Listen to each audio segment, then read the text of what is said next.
Reporter for this network as an unindicted co-conspirator. I mean, that is without precedent. And unfortunately, I think it's part and parcel of a pattern from this administration of not respecting the Bill of Rights. He has asked the Attorney General to meet with media organizations. He has asked the Attorney General to review policies and procedures that govern the way the Justice Department approaches these issues, and to report back to him on that review. Well, the invitations from the Justice Department went out for the meeting with Attorney General Eric Holder. There was one problem, though. It was said that it was going to be an off-the-record meeting, and that sparked a growing list of media organizations saying no thanks. Big front page stories in the New York Times about this triumphant thing the administration did, right? Triumphant thing was this incredible virus that took out the nuclear program. It's an incredible story. David Sanger in Iran, right? Now, it is very clear that information was classified, and it is very, very clear from the article that it was leaked by senior administration officials. There's just no way it wasn't, right? So the question is, okay, fair's fair. If you're going to go after some low-lying guy in the State Department for leaking something, then you should be going after whoever those senior administration officials are. And the other shoe to drop in all this is there is no way, in my humble opinion, that the New York Times was not subject to the same kinds of warrants. Classified information, I guess, is okay to leak, or maybe it gets declassified somewhere along the way that when it makes Obama look good, but when they don't like it, or if it's something they didn't want to release, then they persecute these people, some of whom are spending time in jail, actually, for doing the exact same thing that his staff did. Charles. Look, that's what at the core of these scandals. The executive's role, the president's role, is to faithfully execute the laws, to do it impartially. That's what it means to do it faithfully. So on the IRS, you know, you audit only the conservatives. And here, what has been screamingly obvious ever since we had the leak of the Stuxnet, the virus he's talking about, and the leak, of course, about the operation in Yemen, and of course, all the other leaks that made Obama, the ones on the drones, which are even more extensive. Remember that leak story in which said Obama was so troubled about this that he went back and he reread Aquinas, I think it was? I can't even remember. I mean, that's not exactly stuff that you're going to get from a State Department official in the lower levels of the bowels of that building. You're going to get it from, obviously, the president's close associates who speak with him. And we know that there aren't a lot of them.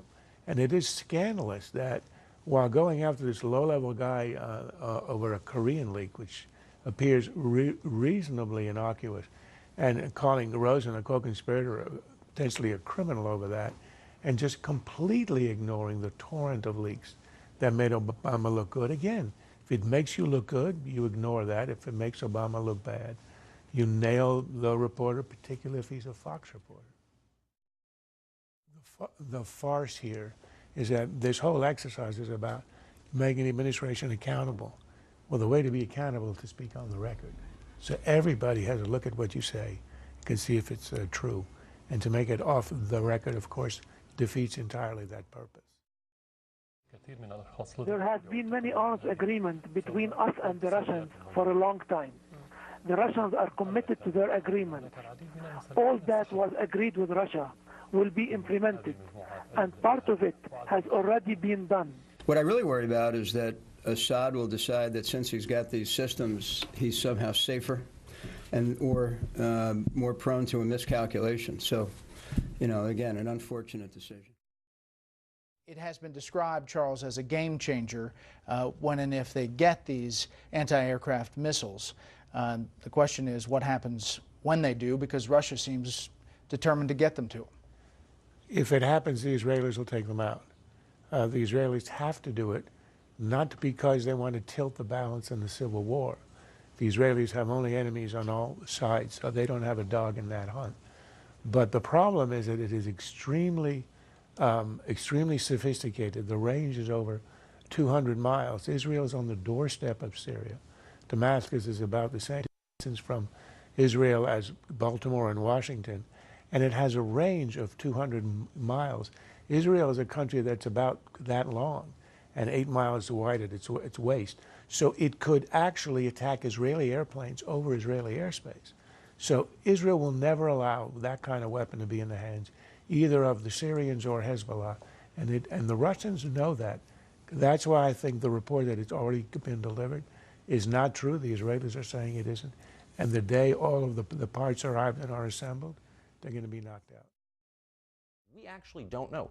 The people who support the immediate removal of Assad, including the president, ought to have to explain what happened in Egypt. You ought to have to understand, what comes next. Answer that question. But what's happening right now is that the tide of battle has shifted dramatically. And it has shifted in favor of Assad. The Russians have huge shipments of arms. Hezbollah is now in the fight in the city of Qusair, which is a strategic town that controls the route between Damascus and the interior. And that's Hezbollah, who are the most experienced in the region. Iranians have troops on the ground as well. This is an Iran-Hezbollah-Russia alliance fighting a foreign war in Syria. And the reason that the American Secretary of State was looking for a peace negotiation, because it looks as if Assad could prevail with all of that assistance.